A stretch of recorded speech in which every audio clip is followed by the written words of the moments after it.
Hi everyone, I'm just outside Co-op actually. I thought I'd run in and check out their codes on their milk, cheese, cream and yogurt. It will be the new year. Yes, happy new year everybody. I hope you had a good one and I hope you had a lovely Christmas as well. The madness is finally over, although it's a lovely time of year. I do love Christmas. Excuse me. But I'm outside Colchester. Yeah, I'm in Colchester. I'm outside Co-op. I really wanted to come in here. Some of you did ask me, could you go visit Co-op? And so I thought, yeah, let's go check it out. I did screenshot all the codes. I'll just stick it here of Arla, Muller, Robert Wiseman that Muller owned, and Ornua. I don't know if I'm saying that's right, but that's a big Irish dairy company that make Pilgrim's Choice, Kerrygold butter as well, although Kerrygold butter have said that they don't use Bovaer, but I have found that actually some of their Ornua farmers use Bovaer because Ornua are very keen on Bovaer. I'll just quickly do the screenshots here, and they do supply Sainsbury's own label cheese, and I think even Iceland cheese. I can't rightly remember now, but they do supply UK cheeses for own label supplies, etc. So they are a code we need to look out for as well if we are not wanting to eat food that's been in the Bovaer chain, if you like. But on that note, I really wanted to share with you someone I found on TikTok. So if you don't watch TikTok, you probably won't have watched him, but I'm going to play him now and put his TikTok links into the description. So he's well worth watching. He's based in Northern Ireland. He's a dairy farmer. He knows what he's talking about. It's a lived experience, whereas we're just consumers. And I wanted to point that out to people because obviously we're being labelled as conspiracy theorists. We're not. I am a consumer and I'm choosing not to have anything to do with the products that have come from or may have come from the Bovaer trial. So obviously it's only 30 farms, but we don't know, that milk's not being separated out, it's getting mixed in. It's just even if it's safe, I don't want to have anything to do with it. They already add enough additives, hormones, antibiotics into the system. Well, adding even more isn't really what I'm not interested. And I did bring my gloves. Although it's really sunny, so you know that's nice. The fog, what is all that about? It's felt like it went on for weeks. Anyway, I'll just show. There he is. I am going to literally play his clip now. I'm going to play the other clip where he's talking about Bovaer directly, and then we're going to go into Co-op. So I'll play it now. Let's talk about Bovaer and methane inhibitors. Possibly the dumbest way to reduce carbon ever. There has been a massive backlash against Arla over the last few days because they were feeding a small number of their cows a synthetic chemical called 3-nitrooxypropanol, or Bovaer. Does it affect milk? Technically, yes. Is it unsafe? Probably not. But the facts don't matter. What is clear is that the public do not want this in their food chain. Arla and the retailers, your customers don't want to take the risk. And as a farmer, I want to say thank you to the British public because the entire concept of methane inhibitors is fundamentally flawed and was going to cost farmers a fortune. Let me explain. Now this might take some brain power, but stick with me. I promise you it's worth it. Methane inhibitors offer a capped benefit, but a recurring cost.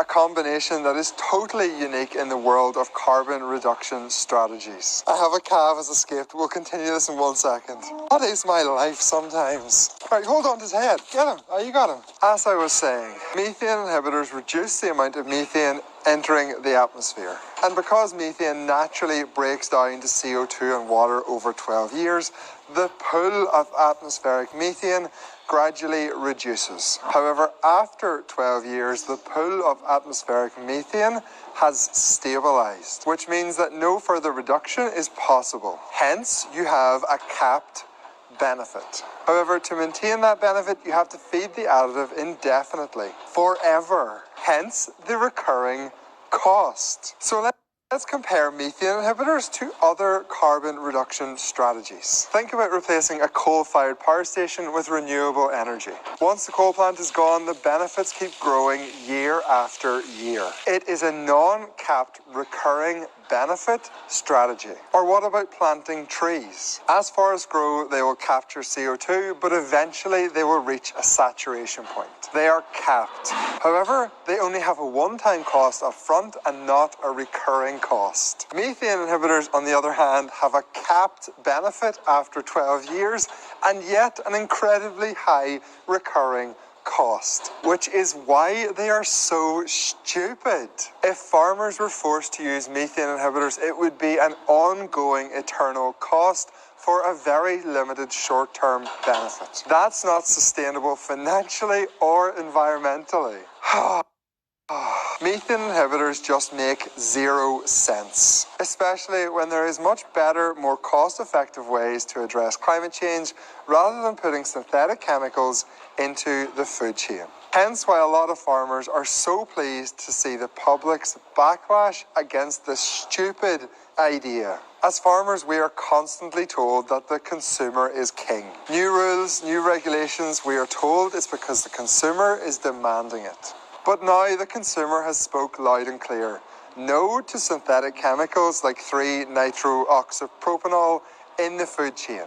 And yet what happens? Retailers dig their heels in and refuse to listen. This has exposed the reality of the situation. Consumer demand is often just a convenient excuse for a small number of people to push their agenda onto family farmers like me. If the consumer really is king, I think it's time the retailers listened and dropped the insanity of methane inhibitors. They make 0 sense. Like, factually, 0 sense. The fact they have even got this far tells me there must be a lot of money involved. You're all such a bunch of nerds. How does 250,000 people watch me giving them a chemistry lesson? I thought silage was the most popular thing with farmers on this app, but it turns out it's actually science. We have a heck of a lot of cows again. So first of all, thank you all for watching the video. Thank you for liking it and commenting and sharing and favoriting. It literally went everywhere, and I think we all very effectively got the message out there that the way carbon from animals like dairy cows and beef cattle is treated is totally unfair. My main goal with my climate videos is to reach the public and counter the narrative pushed by the mainstream media that my dairy cows are killing the planet.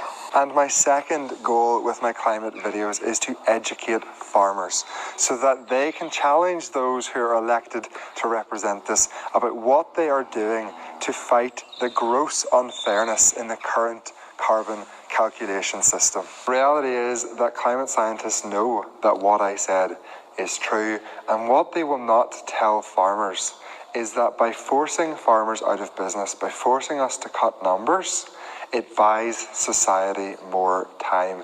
It allows people to continue to fly off on holidays on their jets and for them to drive their cars on the road.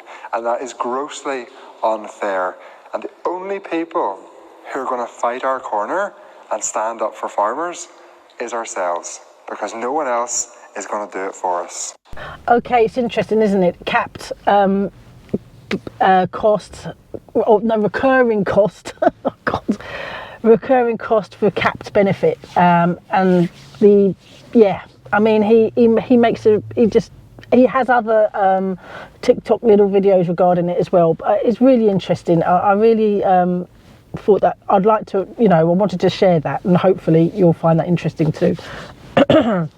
Right, we're going to go into Co-op and see who supplies their milk, who supplies their cheese, and who supplies their yogurt and cream. Okay, let's go.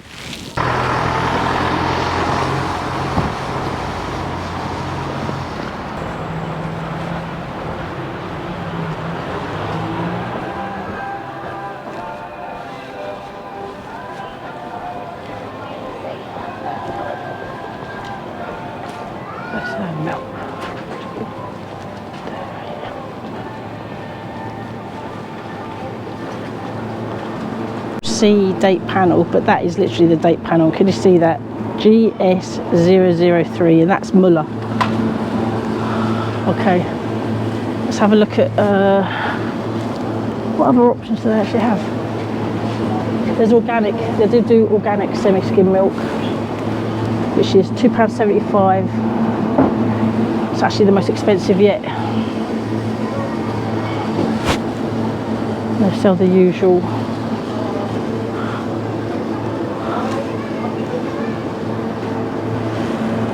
brick style yogurt.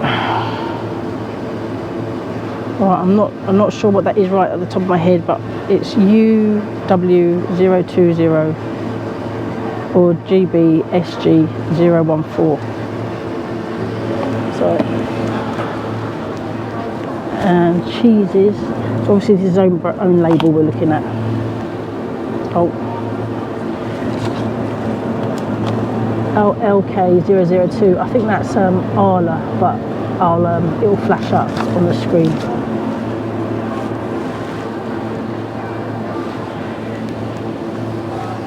There we go. So Muller, Arla, I think. What was it? What was the cream? I can't actually see the cream either. See date panel. Where's the date? Oh yeah, GS003. Oh, Muller. Okay, well we know Co-op is Muller and Arla. I'll see you outside. Right, I've been putting my gloves on because it is actually a bit chilly, but I was inside quite quickly. I couldn't be bothered, and I'm holding the camera. So yeah, Muller, Arla, and whatever that other one was, I don't know yet, because I need to look it up, because it was, I mean I have them on my to hand, but because you're filming you feel a bit conscious that the staff are sort of spotting you etc, but you know what it is before I do. So right, thanks for watching everybody. I hope you enjoyed Farm Theory NI fella, Andrew I think his actual name is. If you are, do TikTok, go subscribe 100%, because he's also, I'd like, you know, I think we should be supporting our farmers, obviously, but I'm actually feeling conscious of the ones that are tied into contracts with Arla and Muller with no fault of their own, caught in the middle of this controversy. And I hope that maybe, I doubt it, but Arla, Muller, etc., are they supporting them? I doubt it, but you know, anyway, I better go. See you on the next one. Bye.